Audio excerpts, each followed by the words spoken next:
韩立身处一片光亮之中，周身霞光缠绕盘旋，四周稍远些的地方昏沉沉的，有些模糊不清。无数豆粒大的白色光点漫天飞舞，在空中漂浮不定。忽然韩立两手掐诀，身上灵光流转不停，一道光蒙蒙的旋风平地而起，将他罩在了其中，绚丽闪耀。随后劲风越刮越大，越来越粗，远处的白色光点如同飞蛾扑火般席卷而进。没多久，此风化为了庞然大物，如同擎天之柱般直通天际，烈风所过之处飞沙走石，如同巨魔降临。就在这时，飓风中却传出了韩立的咒语声，风柱强烈一颤，自行溃散了开来，重新化为了一缕缕彩霞，飘荡于天地之间。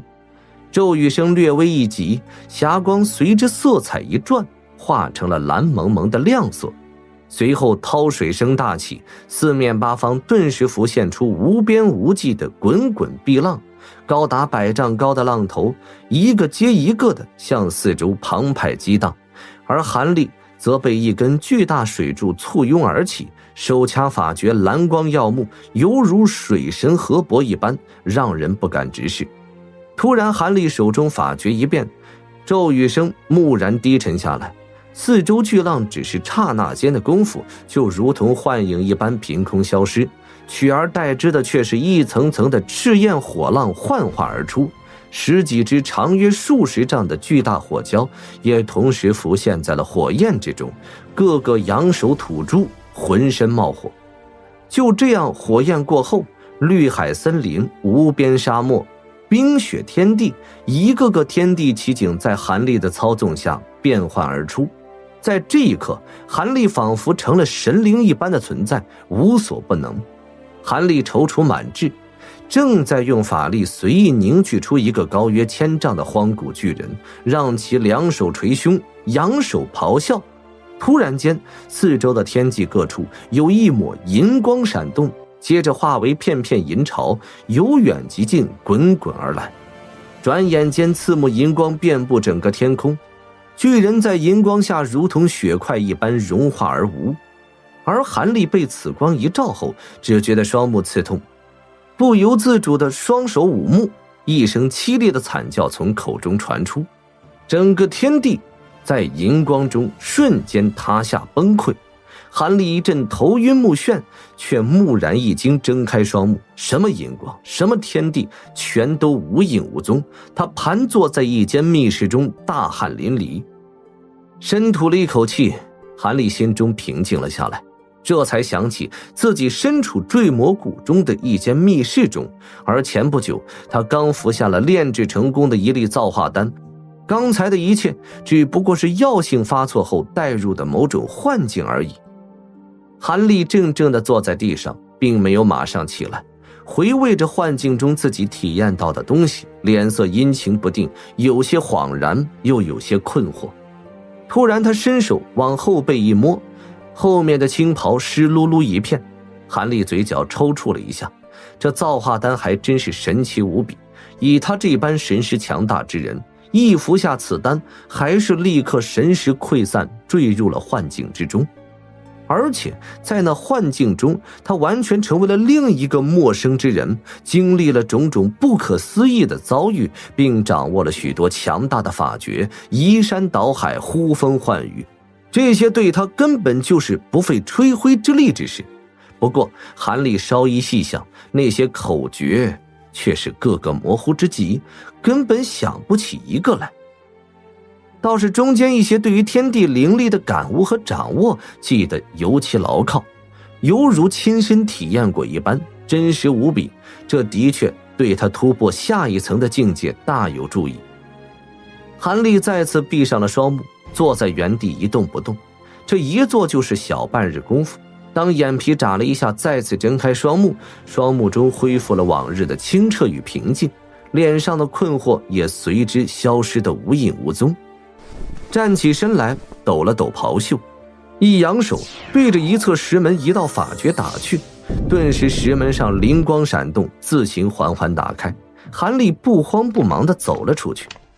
刚一走出石门，一道白光从一侧石壁中射出，一闪即逝，飞进了韩立的袍袖，正是银月所画的小狐。我闭关几天了，这段时间有没有出什么事情？主人闭关了2日2夜，这期间紫菱姑娘似乎比主人先一步出关，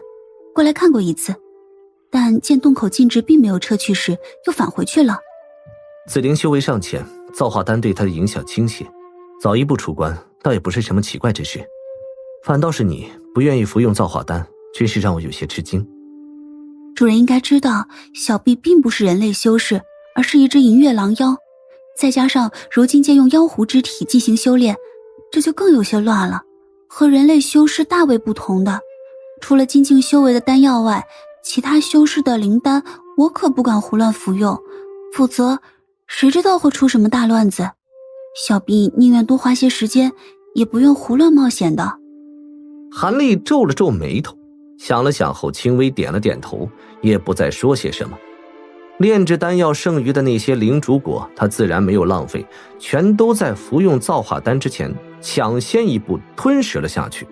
如今药力化开后，还真是增加了少许修为，真不愧是世间罕见的天地灵药。当韩立到了洞口处时，那些傀儡兽还是老实的待在门口后一动不动。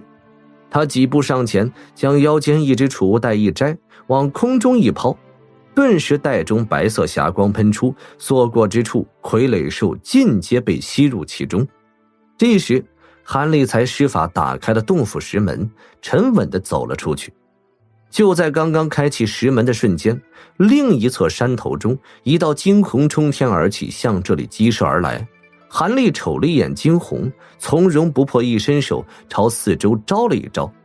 顿时从附近的地下有青光接连飞射而出，化为一件件阵旗阵盘，整齐地落入手掌。韩兄，你终于出关了，我还以为道友还要再闭关半日呢。这时那道惊鸿飞至韩立上空，现出了紫菱的身形，他悬浮空中，冲韩立嫣然一笑，顿时容光流溢，花容绽放，实在是妩媚娇艳之极。看来紫菱姑娘服用丹药后效果极佳，以后进入结丹中期只是打坐数年的事情，韩某就先恭喜道友了。韩兄说笑了，小女子服用造化丹只是节省了数十年苦修罢了，倒是韩兄在造化丹后可是大有希望进阶元婴中期的，这才是可喜可贺之事啊。紫菱道友不会真以为结丹修士和元婴修士服用造化丹后效果一样？那造化丹虽然号称化神期之下修士皆可服用，但真实情形还是修为越低效果越大。结丹修士服用此丹肯定能进入下一境界无疑，但元婴修士就不好说了，能否因此进阶还是两说的事情。不管怎么说，这造化丹肯定对道友境界提升大有助益的，韩兄也不用过于自谦。以道友200余年就进阶元婴期的资质来讲，此后进阶元婴中期，那还不是指日可待的事情。资质？韩立听到紫菱如此一说，不禁心中苦笑，虽然没有就此分辨什么，但还是轻轻摇头。紫菱抿嘴一笑，正想说些什么，一声惊天动地的巨响忽然从远处轰隆隆地传来，接着整个天地仿佛受到刺激一般狠狠颤抖了一下。韩立还好，正漂浮在空中的紫菱顿时身形一晃，差点从空中栽落下来。出了什么事情？这是怎么回事？紫菱急忙稳住了盾光，但是却不禁花容失色。韩立心中同样吃惊，没有来及回复什么，抬手向那巨响传出的方向望去。这个位置好像是那地图标记所在的方向。韩立心中一动，有些惊异。就在这时，远处天际一道白线亮起，凄厉的呼啸声如同雷鸣般滚滚而来，白线转眼间由细变粗，无边天际白蒙蒙气浪蓦然出现在了不远处。一眼望去，气浪犹如万里白波，途经所有的山丘石山，瞬间碾压平地。无数黄土巨石都被席卷在内，向韩立这边滚滚袭来，其速度之快，眨眼间的功夫离他们就只有数百丈之远。不好！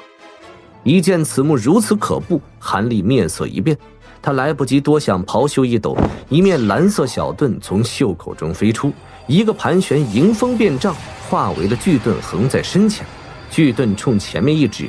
一层蓝蒙蒙的光照浮现而出，将韩立罩在了其中。韩立心中还不放心，接着又一张口，一团拳头大小的蓝色冰焰从口中直接喷出，射到了身前10余丈处，凭空爆裂开来。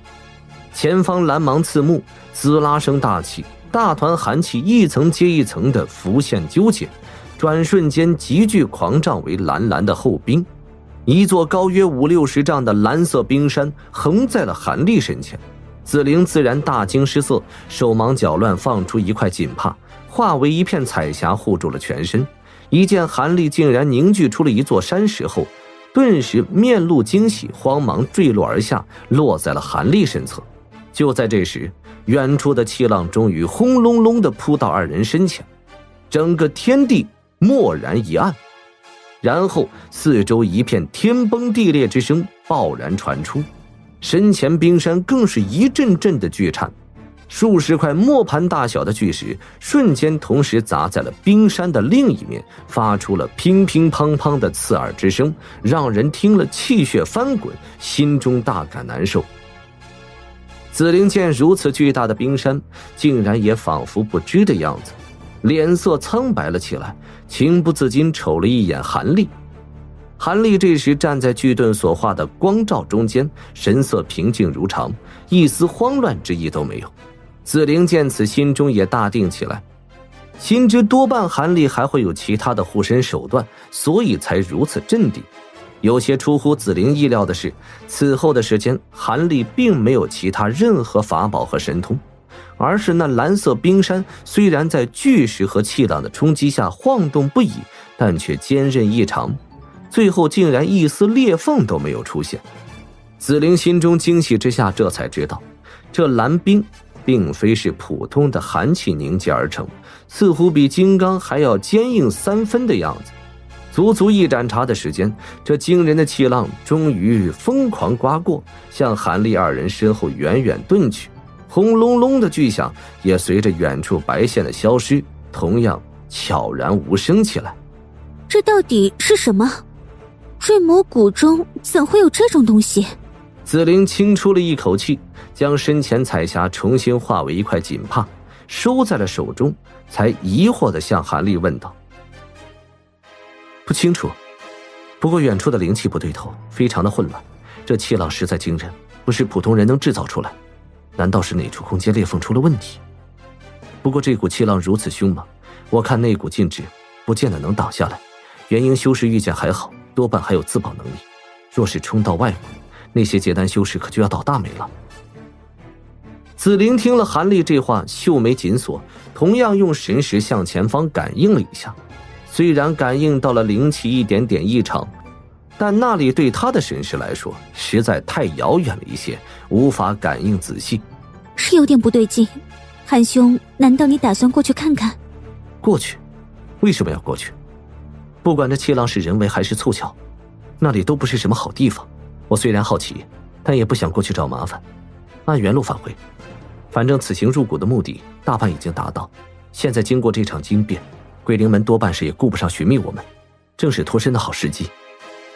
韩立犹豫了一下，就有所决定，然后他伸出一根手指，冲身前巨盾一点，顿时身上光照迅速溃散消失，盾牌也飞快缩小，化为了数寸大小，收进了袖中。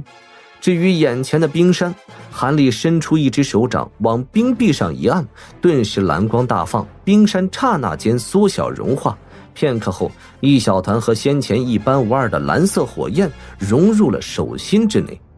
紫菱看到此幕，眼眸中闪过了吃惊之色，韩立则抬起手掌看了看，露出了一丝满意之色。这种将冰焰重新收入体内的手法，是他利用幻境中的那点感悟刚刚领悟出的一种运用方法。虽然只是第一次做，但竟然轻车熟路一般，仿佛已经练习过多次一样，实在让韩立自己都有些意外。这说明他在幻境中体验的东西并非是什么虚幻错觉，真是某种更高层次的天地领悟。这样一来，有境界上的率先体验，他进入元婴中期，算是大有希望了。